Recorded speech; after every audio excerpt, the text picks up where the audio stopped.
मैं हिंदी हूँ, मैं हिंदी हूँ, भारत माँ के उच्च भाल की बिंदी हूँ, मैं हिंदी हूँ।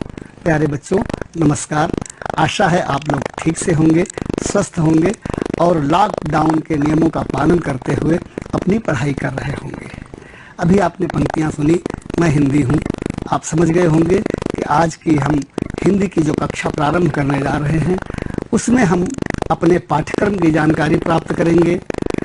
उस जानकारी के माध्यम से हम अपनी शब्द संपदा को बढ़ाएंगे, नवीन शब्दों की जानकारी प्राप्त करेंगे, नई विधा की जानकारी प्राप्त करेंगे। नई विधा की जानकारी इसलिए मैं कह रहा हूँ कि हिंदी को हम दो तरीके से पढ़ते हैं, काव्य के रूप में पढ़ते हैं और गद्य के रूप में पढ़ते हैं। कभी आपने ध्यान दिया हो, जब आप रेडियो सुन रहे होते हैं या आप टीवी देख रहे होते हैं या फिर किसी की कविता सुन रहे होते हैं या नाटक देख रहे होते हैं, एकांकी देख रहे होते हैं, तो वहाँ पर आपको बड़ा आनंद प्राप्त होता है। यह आनंद जो प्राप्त होता है इसकी चर्चा हम करेंगे कि आखिर आनंद क्यों प्राप्त होता है। जो चीज़ हम देख रहे हैं उसमें जब हमारा भाव सामने मिल जाता है, भाव हमारे एक दूसरे के पूरक हो जाते हैं, तादाद में स्थापित हो जाता है, तो वहाँ पर हमें उस आनंद की प्राप्ति होती है। कभी कभी जब दुख की बातें हम देखते हैं तो हम दुखी भी हो जाते हैं। कहीं कहीं जब हंसने की बात आती है तो हमारा भाव वैसा हो जाता है, हम हंसते भी हैं। तो इस तरीके से हम देखते हैं कि जो भाव का तादात्म्य है वो स्थापित होता है श्रोता और वक्ता के बीच में। तो इन सब चीज़ों को लेकर के आज हम एक चर्चा करने जा रहे हैं आपके बीच में। काव्य की चर्चा होगी, हिंदी के काव्य की चर्चा, और उस काव्य के अंतर्गत हमारा जो पहला पाठ है उस पाठ की हम चर्चा करेंगे, और वो हमारा पहला पाठ है सूरदास। सबसे पहले एक प्रश्न उठता है पाठ को पढ़ाने से पहले कि आखिर ये जो काव्य की चर्चा हम कर रहे हैं, काव्य है क्या? इसको जानना बहुत जरूरी है। काव्य छंदोबद्ध और लयात्मक रचना है, यानी काव्य जो हम पढ़ते हैं या सुनते हैं वो किसी न किसी छंद में निहित होता है, किसी न किसी छंद के अंतर्गत वो लिखा जाता है और उसमें एक लय होती है। इसकी जो दूसरी प्रमुख विशेषता है वो यह है कि भावात्मक आनंद की प्राप्ति। काव्य को जब हम सुनते हैं तो उसमें हमें भावात्मक आनंद की प्राप्ति होती है, जैसी अभी मैं चर्चा कर रहा था आपसे। इसका तीसरा बिंदु है बाह्य तत्व और चौथा बिंदु है आंतरिक तत्व, यानी कला पक्ष और भाव पक्ष। बाह्य तत्व में हम जिन बातों पर विशेष ध्यान देते हैं उनमें लय, उस रचना की लय क्या है, तुक, उसके तुकांत क्या हैं, छंद, कौन सी छंद है, शब्द योजना, उसकी शब्द योजना क्या है, भाषा, उसकी भाषा कैसी है, और अलंकार, कौन कौन से शब्द जो चमत्कार उत्पन्न कर रहे हैं। इन सब चीजों को हम बाह्य तत्व के रूप में जानते हैं। इसी प्रकार जो उसके आंतरिक तत्व होते हैं, आंतरिक तत्वों में एक विशेष बात है जिसकी चर्चा हम विशेष रूप से आपसे करेंगे, वो ये है व्यापकता, कि जिस काव्य को हम पढ़ रहे हैं उसकी व्यापकता कितनी है, उसकी उपादेयता कितनी है। दूसरा बिंदु इसी में है कल्पनाशीलता। कल्पनाशीलता का तात्पर्य यह है कि जो यथार्थ रूप होता है, जिस चीज का हम वर्णन कर रहे होते हैं उसमें कवि अपनी कोई न कोई कल्पना अवश्य डाल देता है, तो उसमें कल्पनाशीलता कितनी है। इसके अलावा रसात्मकता, आखिर उसमें रस कौन सा है, किस रस की प्राप्ति हो रही है, उसका सौंदर्य बोध क्या है, और इसके साथ ही भाव प्रधानता, कौन सा उसका प्रधान भाव है। इन बिंदुओं को हम आंतरिक तत्व के रूप में देखते हैं। इसी प्रकार से इसकी एक और विशेष बात होती है, जिस काव्य को हम पढ़ रहे होते हैं, मैंने अभी चर्चा की आपसे कि वस्तु कुछ और होती है, लेकिन कवि जब लिखता है उस बात को तो उसमें अपनी कल्पनाशीलता को जोड़ देता है। तो यह बात निश्चित है कि उसका जो यथार्थ रूप होता है वो यथार्थ रूप में नहीं रहता, कुछ ना कुछ इसमें कल्पना अवश्य मिश्रित रहती है। इसी प्रकार से एक परिभाषा हम यहाँ पर लेना चाहेंगे काव्य के विषय में। प्रकृति के सुकुमार कवि सुमित्रानंदन पंत जी ने कहा था कि आह से उपजा होगा काव्य, वियोगी होगा पहला कवि, वियोगी होगा पहला कवि, आह से उपजा होगा गान, उमड़ कर आंखों से चुपचाप बही होगी कविता अनजान। तब से कविता की यात्रा और आज जो कविता की जो काव्य की यात्रा है, अगर आज के संदर्भ में हम अपनी दो पंक्तियां कहना चाहें तो हम इस प्रकार से कह सकते हैं कि मौत से मोक्ष लिखवा दे वही कविता कहाती है, मौत से मोक्ष लिखवा दे वही कविता कहाती है, हंसी होठों पे जो ला दे वही कविता कहाती है, और किसी लाचार बूढ़े की उंगलियों को पकड़ करके सड़क जो पार करवा दे वही कविता कहाती है। आज हम जिस परिवेश में जी रहे हैं वहां पर यह परिभाषा निकल करके आती है। इस प्रकार से हम देखते हैं काव्य क्या है, उसके प्रमुख बिंदु क्या हैं, उसकी परिभाषा क्या है, इसकी चर्चा भी हमने आपसे प्रस्तुत की। आइए चलते हैं अगले बिंदु की ओर, और अगला बिंदु आपके मन में अवश्य आया होगा। काव्य की परिभाषा आपने अभी सुनी कि काव्य कितने प्रकार का होता है, यह प्रश्न आपके मन में होगा। काव्य के क्या भेद होते हैं, तो आइए इसकी भी चर्चा थोड़ी सी करते हैं जो बहुत आवश्यक है। काव्य के भेद। काव्य दो तरीके का होता है। पहला होता है श्रव्य काव्य। श्रव्य काव्य का तात्पर्य यह है कि जिसे हम सुनते हैं, जैसे रेडियो है, रेडियो हम सुनते हैं और आनंद प्राप्त करते हैं। रेडियो में जो व्यक्ति बोल रहा है उसको हम देखते नहीं हैं, तो ऐसे काव्य को हम श्रव्य काव्य कहते हैं। इसी प्रकार से इसका जो दूसरा रूप होता है वो होता है दृश्य काव्य। दृश्य काव्य का मतलब कि जिसको हम सुन रहे हैं उसको देख भी रहे हैं, अभिनय के माध्यम से देख रहे हैं, या जैसे भी हम देख रहे हैं। जैसे दूरदर्शन ही आप ले लीजिए, टीवी ले लीजिए, तो टीवी में क्या करते हैं, हम सुनते भी हैं और देखते भी हैं। इसी तरीके से कोई नाटक है, उसको हम देख भी रहे हैं और सुन भी रहे हैं और आनंद की प्राप्ति कर रहे हैं। तो ऐसे काव्य को हम दृश्य काव्य कहते हैं। जो श्रव्य काव्य जिसकी चर्चा अभी कर रहे थे, उसके भी भेद होते हैं। उसके कितने भेद होते हैं? उसके भी दो भेद होते हैं। पहला जो भेद है वो है प्रबंध काव्य, यानी किसी भी बात को हम एक प्रबंधात्मक तरीके से जब कहते हैं, लिखते हैं, तो उसे हम प्रबंध काव्य कहते हैं। और प्रबंध काव्य के अंतर्गत महाकाव्य आते हैं, खंड काव्य आते हैं और आख्यानक गीतियां आती हैं। इसी प्रकार से ये जो दूसरा इसका भेद है वो है मुक्तक काव्य। मुक्तक काव्य ये अपने आप में स्वतंत्र होता है, ऊपर की रचना का नीचे की रचना से कोई संबंध नहीं होता है, ये अपने आप में स्वतंत्र होता है। ये भी दो प्रकार का होता है। पहला कौन सा होता है? पाठ्य मुक्तक, और दूसरा होता है गेय मुक्तक। प्यारे बच्चों, आपने काव्य के भेद अभी सुने और मैं आशा करता हूँ कि ये आपकी समझ में आ गए होंगे। चर्चा को हम थोड़ा सा और आगे बढ़ाते हैं। आज का जो हमारा पाठ्यक्रम है उस पाठ्यक्रम पर हम प्रकाश डालने का प्रयास कर रहे हैं। हमारा जो आज का पाठ है वो है सूरदास। सूरदास नामक जो पाठ हमारे काव्य में संकलित है, हमारी पुस्तक में संकलित है, उसके विषय में चर्चा करेंगे। और उसका जो परिचय है, संक्षिप्त परिचय इस प्रकार से है। पाठ का नाम सूरदास है। इसमें जो भी पद संकलित हैं वो मुक्तक काव्य शैली के हैं, और कुल पद कितने संकलित हैं आपने पुस्तक को पढ़ा होगा। इसमें कुल 11 पद संकलित हैं, और इन 11 पदों में मुख्य रूप से जो बातें निकल करके आई हैं वो पहली बात ये है कि इनमें कृष्ण की बाल लीलाओं का वर्णन किया गया है। सूरदास जी के विषय में कहा जाता है कि कृष्ण की बाल लीलाओं का वर्णन जितना सुंदर रूप में, जितना मनोहारी रूप में महाकवि सूरदास जी ने किया है, उतना किसी ने नहीं किया। तो कृष्ण की कुछ बाल लीलाओं को लेकर के कुछ पद हैं इसमें। और इसी प्रकार से ऊधो गोपी संवाद, ऊधव और गोपियों के मध्य जो वार्ता हुई उसकी चर्चा भी हम आगे करेंगे। उस संवाद पर केंद्रित है कुछ पद।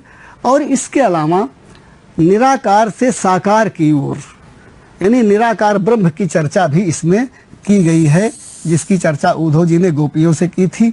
और ये सारे के सारे पद जो 11 पद हैं ये सूर सागर पुस्तक से संकलित किए गए हैं, जो आपके पाठ्यक्रम में शामिल किए गए हैं। अब आपके मन में सहज रूप से एक प्रश्न आया होगा। यह प्रश्न आया होगा कि आखिर सूरदास जी कौन थे, उनका जीवन परिचय क्या था, उनका साहित्यिक परिचय क्या है। तो आइए इस पर थोड़ा सा प्रकाश डालते हैं। यह चित्र आप देख रहे हैं सूरदास जी का, इनके जीवन परिचय की जानकारी हम आपको दे रहे हैं। इनका जन्म वैशाख सुदी पंचमी सन 1478 ईस्वी, वैशाख सुदी पंचमी सन 1478 ईस्वी में सूरदास जी का जन्म हुआ था। अब जन्मस्थान के विषय में विद्वानों में मतभेद है। जो प्रमुख रूप से जन्मस्थान उनका माना जाता है वो है रुनकता। ये गांव आगरा मथुरा मार्ग पर पड़ता है, उत्तर प्रदेश के अंतर्गत। इसी प्रकार से कुछ विद्वानों का ये मानना है कि सूरदास जी का जन्मस्थान सीही है, जो दिल्ली के पास है। लेकिन मैं बता दूं कि प्रमुख रूप से जो हम पढ़ते हैं वो रुनकता गांव को पढ़ते हैं। इसी प्रकार से अगली बात, उनके पिता कौन थे।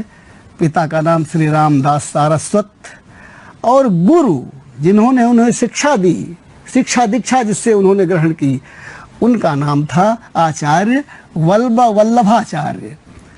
सूरदास जी का जो जन्म 1478 ईस्वी में हुआ था, लेकिन उनका निधन सन 1583 ईस्वी में हुआ।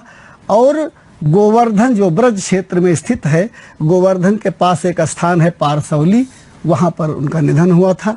आइए थोड़ा सा साहित्यिक चर्चा करते हैं कि उनका साहित्यिक योगदान क्या है, साहित्य में उनका क्या स्थान है। तो साहित्यिक चर्चा में उनकी जो प्रमुख रचनाएं हमें प्राप्त होती हैं, वो जो सबसे चर्चित उनकी रचना है, जो कृति है, पुस्तक है, वो है सूरसागर। और इसके बस पश्चात दूसरी जो है वो है साहित्य लहरी, और जो तीसरी कृति है वो है सूर सारावली। जिस भाषा को प्रमुख रूप से प्रयुक्त किया अपने काव्य में सूरदास जी ने, वह भाषा बहुत ही माधुर्य भाव की भाषा है, और उसको हम ब्रज भाषा कहते हैं। जिस शैली का प्रयोग उन्होंने अपने काव्य में किया वह मुक्तक काव्य शैली है। एक बड़ी बात है कि जब हम हिंदी साहित्य के इतिहास को पढ़ते हैं, उसके काल विभाजन पर जाते हैं, भक्ति काल की चर्चा करते हैं, तो भक्ति काल में हम दो रूप देखते हैं, एक सगुण का और एक निर्गुण का। सगुण में फिर दो धाराएं हो जाती हैं। पहली धारा हो जाती है राम भक्ति और दूसरी धारा हो जाती है कृष्ण भक्ति। तो सूरदास जी भक्ति काल में सगुण शाखा के अंतर्गत कृष्ण भक्ति धारा के प्रमुख कवि हैं। सूरदास जी के गुरु वल्लभाचार्य जी के पुत्र विट्ठल नाथ ने 8 कवियों का एक समूह बनाया था, जो बहुत चर्चित हुआ, और उसका नाम पड़ा अष्टछाप, अष्टछाप के कवि। तो सूरदास जी उन अष्टछाप के कवियों में से प्रमुख कवि थे। तो ये है सूरदास जी का संक्षिप्त जीवन परिचय और उनका साहित्यिक परिचय था। कवि का परिचय आपको प्राप्त हुआ। आइए पाठ के मूल भाव की ओर चलते हैं। पाठ के मूल भाव में क्या क्या है, इन बिंदुओं की भी चर्चा यहाँ पर आवश्यक है। मैंने अभी चर्चा की थी आपसे कि कुल 11 पद हैं इस पाठ में, जिसमें जो पहला पद है वो ईश वंदना से संबंधित है, चरण कमल बंदो हरिराई। इसी प्रकार से जो दूसरा पद है उसमें निराकार से साकार की ओर जाने की बात कही गई है। और पद संख्या 3 से 6 तक जो वर्णन हमें प्राप्त होता है वह कृष्ण की बाल लीलाओं से संबंधित है, और बड़ा ही मनोहारी वर्णन उसमें सूरदास जी ने किया है। इसी प्रकार से पद संख्या 7 से लेकर के 11 तक ऊधो गोपी संवाद का वर्णन है। आपने पढ़ा होगा, आप जानते होंगे, जिस समय कृष्ण जी मथुरा चले गए थे, काफ़ी समय बीत गया और वापस नहीं आ पाए। उधर गोपियों की क्या स्थिति, क्या परिस्थिति, उसको देखने के लिए, समझने के लिए उन्होंने अपने प्रिय सखा ऊधव को वहाँ पर भेजा। जब ऊधव को उन्होंने भेजा, ऊधव को अपने ज्ञान पर गर्व था, कृष्ण ने उनको भेजा कि जाओ गोपियों को समझाओ, उनकी स्थिति क्या है, आकर के मुझे बताओ। ऊधव जी जब गोपियों के पास आते हैं, गोपियों की दशा देखते हैं, तो उनसे कहते हैं कि आप कृष्ण को छोड़िए, निराकार ब्रह्म की उपासना करिए, योग साधना करिए। तो जब उद्धव जी इस प्रकार की बात करते हैं तो गोपियाँ जो हैं उनको, उनके तर्क को काटती हैं, उनको जो उत्तर देती हैं वो बहुत ही शैली प्रभावशाली शैली है और उसमें बहुत ही मनोहारी वर्णन, बहुत ही सरस वर्णन, बहुत ही अच्छा वर्णन किया है सूरदास जी ने। वह पद संख्या 7 से 11 के मध्य है। सभी के सभी पद बहुत ही प्रभावशाली शैली में लिखे गए हैं और इनमें जो शब्दों का चयन किया गया है उन घटनाओं से उनका तादात्म्य स्थापित है। कहने का तात्पर्य है कि भाव साम्य प्रमुख रूप से प्राप्त होता है और जो मुख्य रूप से जो इसका आकर्षण है वो है प्रेम और विरह का आकर्षण। प्रेम और प्रेम के साथ विरह दोनों का जो यहाँ पर भाव निरूपित किया गया है वो बहुत ही आकर्षण युक्त है, मन को बहुत अच्छा लगने वाला है और उसकी बहुत विवेचना की जा सकती है। इतना आपने अभी समझ लिया है। इसके आगे आते हैं प्रश्न अभ्यास की ओर। आपने पाठ पढ़ा, 11 पद आपने पढ़े। सभी पद बहुत ही आवश्यक हैं, सभी महत्वपूर्ण हैं। कोई भी पद परीक्षा में आ सकता है, लेकिन उदाहरण के तौर पर एक पद की मैं विशेष रूप से यहाँ पर चर्चा करना चाहूँगा और वह पद आपके बीच में, आप चित्र भी देख रहे हैं, चित्र और इस पद का भी एक साम्य है। देखिए आप, ऊधो मन न भये 10-20। गोपियां ऊधो से कहती हैं, ऊधो मन न भये 10-20। इसको हम अगर थोड़ा सा लय में कहने का प्रयास करें तो ऐसे भी कह सकते हैं, ऊधो मन न भये 10-20, एक हूँ तो सो गयो श्याम संग को अवरा। जो कुछ भी है, हमारा पूरा जीवन वो कृष्ण को समर्पित है। आइए थोड़ा सा आगे की ओर बढ़ते हैं और कुछ प्रश्न लेते हैं जो कि परीक्षा की दृष्टि से बहुत अनिवार्य हैं। जैसे एक प्रश्न हमने लिया है, अभी जो पद आपने पढ़ा उसमें कुछ कठिन शब्द आए हैं, उनके अर्थ लिखना बहुत आवश्यक है। हुतो का मतलब था, ईस का मतलब है निराकार ब्रह्म,